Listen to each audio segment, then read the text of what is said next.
Hello, Southwest Florida. We're so glad to get the Executive Director of the Community Redevelopment Agency for the City of Fort Myers, and she's been in that position, I think, over 5 years, or maybe 5 years. We'll get all that. We're going to talk to Michele Hylton-Terry right here at the Community Redevelopment Agency in downtown Fort Myers. Michele, welcome to the show. Thank you, Lee. Great to be here. Go ahead. Has it been 5 years yet? It's 5+ years now. Really? Yes, time flies, doesn't it? Man. We're into the 6th year.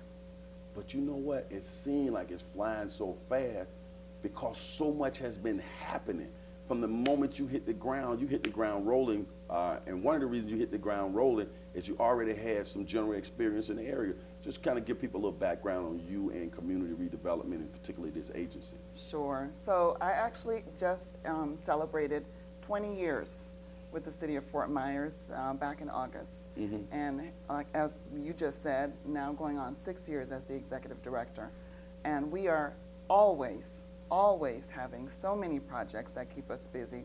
That's why the time is flying so fast. Would you say that that's one of your favorite parts about the job, is that you always got new, fresh things on the road? The diversity and all the different areas that we get to work in, and all the different areas of the city that we get to work in. MLK, which is our Dunbar area, Cleveland Avenue, our business corridor, and of course the downtown, the premier redevelopment area. Describe the Community Redevelopment Agency as it relates to the City of Fort Myers. Are you a city entity, or are you independent from the city?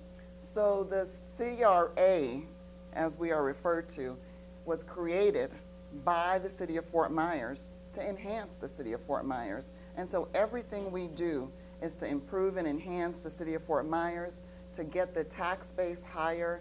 Those incentives that we offer is to attract developers to bring projects and make private investment in our redevelopment area. And of course, that benefits the City of Fort Myers because we are a part of the City of Fort Myers. Right now, we're moving into a new fiscal year.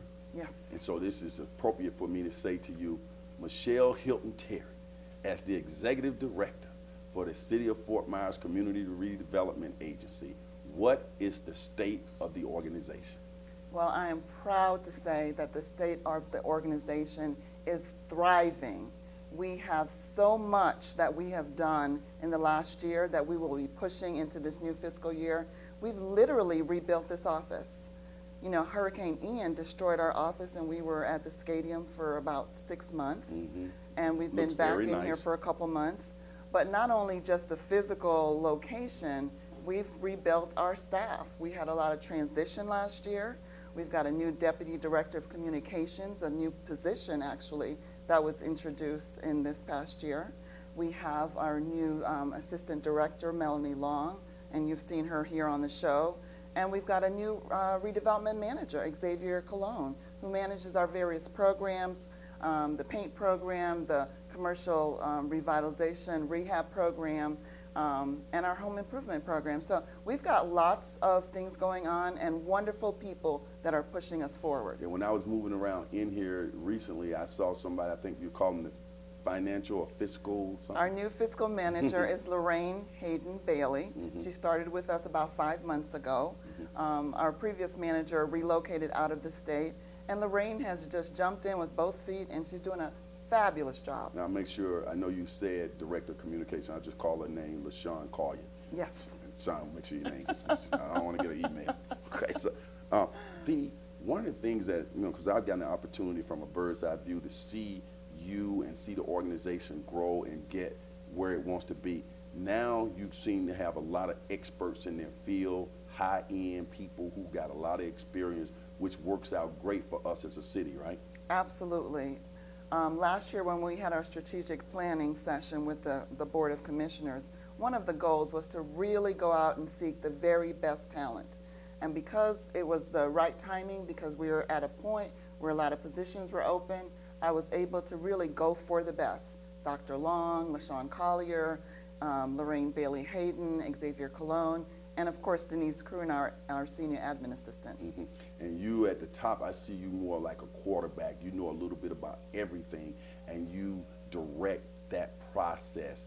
The future, well, let's go back for a minute. You mentioned Hurricane Ian actually hit your office.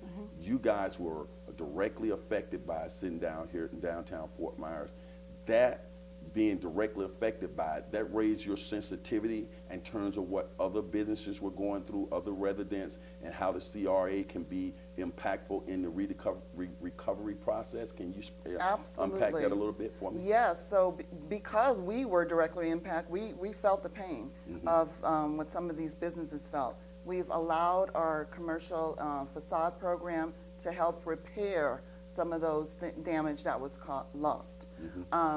The one that comes to mind for me is Maddie Shoemaker at the Veronica Shoemaker Florist. Or M.L. King. And she had just replaced her signage. Right. And the hurricane took it down. So we were able to provide funding so that she could get a new sign. And we're working with other businesses that have had damage from the hurricane, whether it's the roof or their sign or just facade destruction. We were able to use our grants to support them. People have to understand that these types of things can impact a small business, medium-sized business in tremendous way. We might think that they can just go and write a check, but when you have a city that's supporting and different grants and things like that, that goes a long ways, doesn't it? It really does. And last year we revamped the grant program to where it's a 75-25 match, where the individual, they fund it up front, but we reimburse them 75% up to $50,000. And that was really designed for the small businesses that struggle. McCullum Hall sits right there at the gateway to downtown Fort Myers and into the Dunbar community and East Fort Myers area, right across the railroad tracks. A lot of history there. Great entertainers perform there during the Chitlin Circuit discrimination, from Count Basie to Ella Fitzgerald to Louis Armstrong maybe, and the like. It's been well documented. That location right there is, you have had your eyes on that location for quite some time, and you got some good news to unveil to us. That is an understatement. I've been working on that for 15 years, but I am proud to say I believe we have the right developers on board, and they will revitalize, restore, rebuild. All the re's for McCullum Hall is happening, and we have new images of what it's going to look like. They have been in collaboration with us and with the Housing Authority of the City of Fort Myers, who also provided $1 million grant to help support that revitalization. And so we are very proud of what they're working on. Recently they came before the CRA, and because this takes time, it takes time for design, it takes time to get all the approvals. The project is, the commencement got pushed out a little bit, and I don't want people to think, oh, it's not happening. No, this is your sign to see that it is happening. They're taking all the steps, the permitting, all the processes that happen behind the scenes that people don't know about is happening, and that's how we know that this project is going to kick off next year. One of the things that I like about the project, amongst the many things, first of all, it's going to be a great catalyst for the M.L. King corridor continuing to do its development process. Also, we have a residential component to it, and you have the commercial component to it, where restaurants will get their opportunities on the various floors, but on the main floor, the various restaurants will have an opportunity to have their culinary experiences there. And they can go to the CRA website and get more information on that right now. Actually, they can go to 38collective.com to get information on McCullum Hall, the food hall, what's needed to be a vendor in the food hall, and just to see the beautiful images of what it's going to look like. I can't wait to have this television show there. The residential component of it, that lot right next to McCullum Hall that people are familiar with, sitting in front of the historic Dunbar murals there, is just beautiful.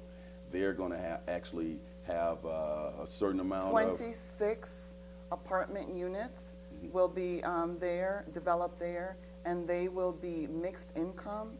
So this is another opportunity, while we're providing housing, to provide housing to support all demographics in our community. When we take abandoned places in general, particularly in the CRA area, and we're able to turn those into revenue generating places, tax paying places, and all those types of things, what does that do for the city, and what does that do for the CRA in terms of accumulating money to put back in those same communities? I first want to talk about what it does for our community. It gives us the resources to reinvest in our community, to provide those services that our citizens expect and that they need. And so revitalizing a McCollum Hall, revitalizing a vacant lot, getting that tax base built up, provides the city and the CRA with the tools and the funds to build up the community, to create a strong community. What does the public need to do when they know things like this are happening? Particularly right now, we're talking about McCollum Hall. How can they get involved? I know they've had input into it, but just to make sure that that is a successful project. Well, I would suggest that the public follow the Fort Myers CRA's website, our social media. We're always updating you on what's happening there. That is the best way to stay informed. And you know, you're welcome to come to our meetings. The public is welcome to come to our monthly meetings. We meet on the first Wednesday with our advisory board, where they have very robust discussions about the programs and the activities that we're undertaking. And then the fourth Wednesday of the month, they're welcome to come and see the Board of Commissioners deliberate and make decisions that really impact them. Talk about sustainability and the design of this project and other projects. What does sustainability mean when we hear that word? So we definitely want to build and rebuild things that are going to be long-lasting. We know that McCollum Hall was built in 1938. It really has stood the test of time, and really, even though it has gone through this downturn and needs to be revitalized, we know that structure, that facility, bringing back community will be there for many years to come for the future. And we really want to incorporate that in all the projects we do. Now, there are projects that the CRA funds, and there are projects the CRA undertakes. The Journey of Hope is a sculpture that's going in Veronica Shoemaker and MLK, and we hope to have that installation in the first quarter of next year. That is to give hope to this community that we are rising up, and that will be sustainable, along with the gateway feature that we're incorporating at Fowler Street and MLK to welcome folks into the downtown and into the River District. That's outstanding. The one can look to Clemente Park, where the Black History Museum sits, and see how the CRA impacted the community in a tremendous way. When you pass that park now, I remember back in the old days what it looked like, and now what it looks like. How does that make you feel, and what should people take from looking at that revitalization of that, making Clemente Park like it is today? Well, that really should be the goal for all areas of our community, all the redevelopment areas. We want to make them a place that people want to come and enjoy. We want to provide the goods and services that people need. We want to develop not just Clemente Park and not just parks, but businesses. We want to have a thriving corridor.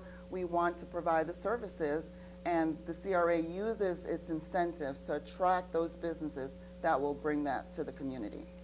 Longtime city councilman Johnny Streets has announced that he's not going to be running again. He's also a part of your board, commissioners for the CRA. I know you didn't know I was going to ask you this question, but I want to get you on record to say, as he finishes out his term, what he has meant to the CRA, to the city of Fort Myers, and his contributions. Well, thank you for putting me on the spot. Commissioner Johnny Streets has been an advocate and ally that I've worked well with for many years, and I'm truly glad for him, but sad to see him go. He has spearheaded, most people don't know that he's responsible for the $500,000 grant we got for McCollum Hall when we did the exterior improvements to the front of the property. When he gets behind something, he will not stop. Shout out to Johnny. McCollum Hall, he's been an advocate for Toll's Garden. When he believes in something, and I can say he has shown me that favor, and I am grateful for having had the opportunity to work with him, and look forward to working with him in a different capacity when he's not in office. As a public servant, he has served us well as a sergeant as well with the police department, and now he's getting kudos from everybody who's gotten a chance to work with him. Shout out to you, Johnny Streets. Also, I see you're wearing what I could consider kind of reddish. You're a member of Delta Sigma Theta sorority. I haven't had you on the show since you last chaired the Peppermint Ball that was outstanding a couple of years ago. And you're chairing it again this year. Congratulations. Thank you. Yes, I am. I'm very proud of that event because it does allow us to provide the programs and scholarships for our youth. Mm-hmm. The Peppermint Ball has become a staple in the community. Can people still get tickets now? Absolutely. Contact your favorite Delta and we will get you tickets. Delta Sigma Theta Sorority Incorporated. Well, Michele, it's been a pleasure having you on the show. Lee, it's always a pleasure. Thank you for having me. Love and thank you partnering for with being here with us today. You got your accommodations have just been outstanding, the way you've hosted Lee Pitts Live. I've been to a lot of places, seen a million faces, had a lot of hosts over the years for this television show, and the Community Redevelopment Agency for the city of Fort Myers is #1. All right. Let me Thank bump you. out.